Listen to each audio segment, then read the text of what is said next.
Putain, c'est chaud. La plupart des gens qui me connaissent me pensent souvent en vadrouille au bout du monde.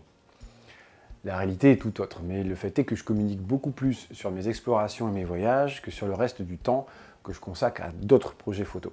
Je me suis demandé comment je pourrais vous raconter ma démarche de photographe à travers un voyage, en l'occurrence un voyage au Japon, effectué il y a 2 ans. Et en vous exposant 2 démarches, celle de l'amateur et celle du pro. Mais au fait, c'est quoi un photographe amateur et puis c'est quoi un photographe professionnel? Alors pour bien comprendre, je vais faire dans le cliché. Un amateur va photographier pour son plaisir souvent instantané, en s'ancrant dans le présent de l'image sans se demander comment lui donner du sens dans le futur. Et il ou elle partagera ses photos sur les réseaux, et en général ça s'arrête là et c'est déjà pas mal. Et un pro alors? Eh bien c'est une femme ou un homme qui a un numéro SIRET pour justifier son professionnalisme, et voilà. Alors non, bien entendu, ça n'est pas ça. En tout cas pas que ça, car certains se croient pros alors qu'ils n'ont pas autre chose pour le prouver qu'un numéro. Mais le professionnel tel qu'on l'entend, c'est celui ou celle qui aura à cœur de faire évoluer sa démarche artistique et qualitative, tout en sachant répondre à des exigences vis-à-vis de soi et des clients pour lesquels il travaille. Il doit savoir écouter les autres, mais doit savoir avant tout s'écouter lui-même, pour la simple et bonne raison que s'il ne s'amuse pas, s'il travaille sous une contrainte artistique qui n'est pas en adéquation avec ses valeurs de photographe, alors il ne pourra pas produire quelque chose de satisfaisant, ni pour lui, ni pour le client. Ne vous mentez pas. La qualité d'une démarche, d'une relation avec l'autre et d'une capacité à la remise en question vous définit bien plus comme professionnel qu'un numéro attestant soi-disant d'un savoir-faire. Un pro va avoir une démarche centrée sur un sujet, un propos, une volonté d'interprétation ou de témoignage destinée à un certain public. La frontière entre ces 2 statuts est très virtuelle, et avant tout propre à l'intérêt de la personne pour son travail plutôt qu'une soi-disant hiérarchie entre les deux. Bref, vous êtes peut-être déjà professionnel sans même en avoir confiance, mais ça, j'y reviendrai. Encore une fois, j'insiste, on se fout que vous ayez un SIRET ou non, ça ne définit en rien la qualité de votre travail. Car si on part sur cette base, il y a bien plus d'amateurs meilleurs que de pros. Maintenant que les choses sont définies, j'aimerais vous montrer comment aborder la photo de voyage du point de vue d'un amateur et du point de vue d'un pro. Prenons 2 cas simples pour illustrer ces 2 approches. Dans le premier cas, vous voulez montrer votre travail à vos amis, à votre communauté sur Facebook, Instagram, etc. Vous allez donc soit sélectionner vos images au jour le jour et les partager comme elles arrivent, soit les sélectionner et les travailler, ce qui serait assez logique de la part d'un amateur passionné de photo. Mais ce qui vous importe avant tout, c'est de montrer ce que vous voyez, ce que vous êtes et ce que vous faites au moment où vous le faites et au moment où vous le voyez. J'ai fait beaucoup de vous voyez et de faites, mais enfin, bref, vous avez compris.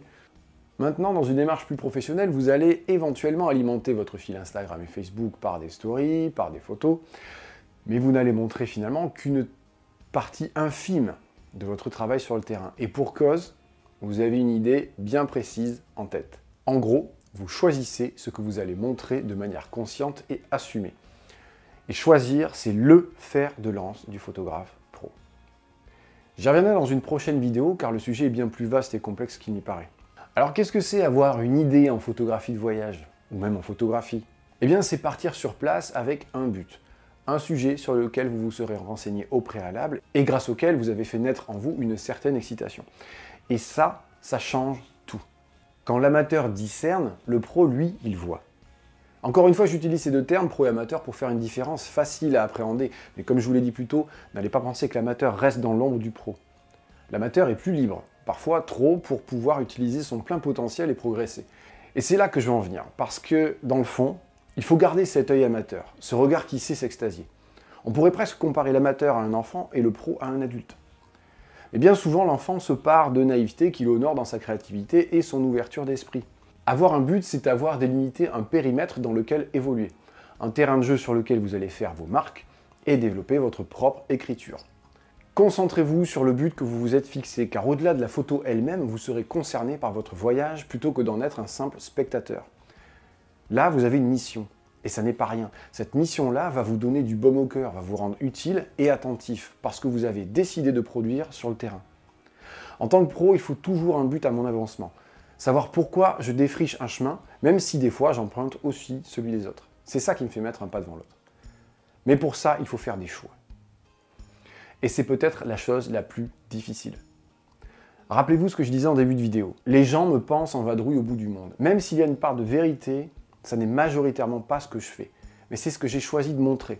j'ai fait un choix sur ce que je pense être ma meilleure identité photographique, bien que je travaille aussi sur d'autres sujets.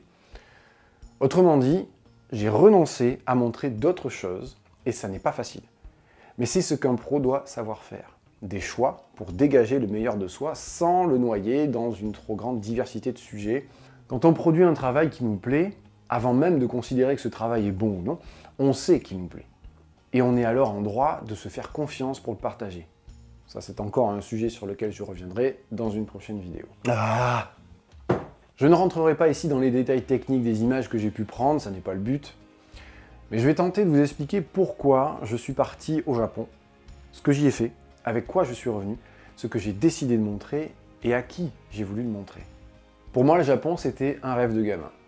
Je suis donc parti seul à Tokyo et je l'avoue, j'ai mis un peu de temps à trouver le fil conducteur de ma présence avant mon départ. Entre les envies de m'extasier comme n'importe quel touriste et ma conscience photographique à laquelle je souhaitais donner tout l'espace d'expression nécessaire, j'avais l'angoisse de ne pas bien faire l'un et l'autre. Je partais, c'était sûr, mais faire quoi? À 2 semaines de mon départ, je n'avais toujours pas de but. J'hésitais entre plusieurs chemins. Alors finalement, je suis allé au plus simple et au plus logique pour moi. Faire du paysage urbain, mais pas seulement.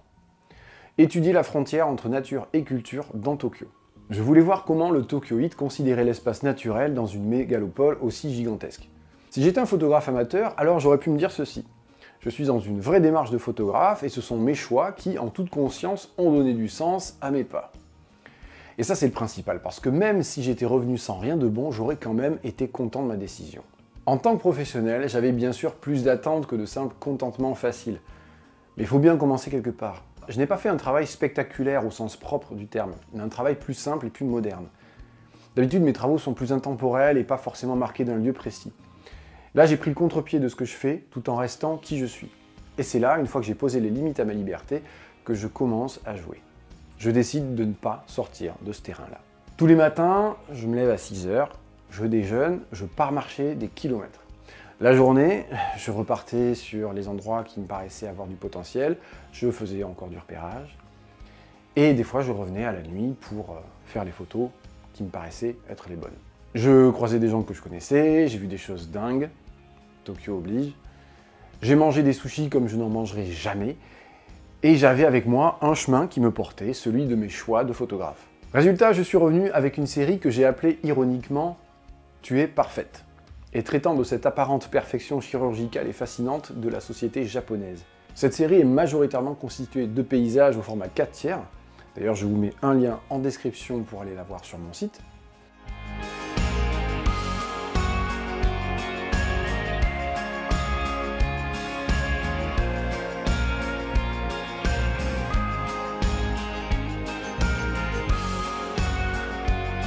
C'est un format que j'affectionne et qui est emprunté à la chambre et qui se rapproche de certains moyens formats également. C'est une autre approche beaucoup plus technique et qui impose de prendre beaucoup plus de temps. D'ailleurs, presque toutes mes photos ont été faites au trépied, de jour comme de nuit, prenant le temps de penser le paysage comme une harmonie moderne entre ville et respiration. En somme, j'ai pondu le travail le plus contemporain que j'ai jamais fait. Alors au final, amateur ou pro, même combat. C'est une fausse hiérarchisation des capacités et des ambitions de chacun, car si tout le monde ne peut pas ou ne veut pas être photographe, tout le monde peut photographier dans une démarche qualitative, à la hauteur de ses capacités, de ses ambitions, et où le plaisir saura toujours être le fer de lance de la progression. Faire des choix, renoncer à des photos, c'est mettre en avant celles que l'on sait être les bonnes, c'est montrer aux autres ce que vous êtes à défaut de témoigner de ce que vous avez vu, et que probablement des millions de personnes ont vu avant vous, mais qui vous ont donné l'envie d'aller voir sur place. Mais le fait est que ces personnes ne l'ont pas forcément vu comme vous, et c'est ça que vous devez montrer. Posez-vous des questions avant de partir, et cherchez les réponses sur place. Partez, allez-y, essayez. Pas besoin d'aller au bout du monde. Un week-end en Dordogne, ça suffit. Posez des limites à votre liberté, de sorte de pouvoir être librement encadré. C'est plus productif. Et avec le temps, vous apprendrez à gérer ces limites pour pouvoir les modeler tout en restant authentique avec l'évolution de votre style photo. Parce qu'au fond, ce qui compte, c'est la qualité de votre travail. Juste la qualité de votre travail. Et pour ça, il faut apprendre à aimer ce que l'on fait. Et à ce titre, je finirai par cette phrase. La plus belle photo du monde, c'est celle qui vous plaît. Merci de m'avoir écouté. J'espère que cette vidéo aura pu vous aider dans votre démarche présente et future. N'hésitez pas à poser des questions en commentaire ou des remarques si vous en avez, je me ferai un plaisir évidemment d'y répondre. Et puis si elle vous a plu, partagez-la, commentez-la, mettez un pouce comme ça. Si elle vous a pas plu, vous gênez pas non plus, on est libre, mais dans un cadre. Portez-vous bien, ciao.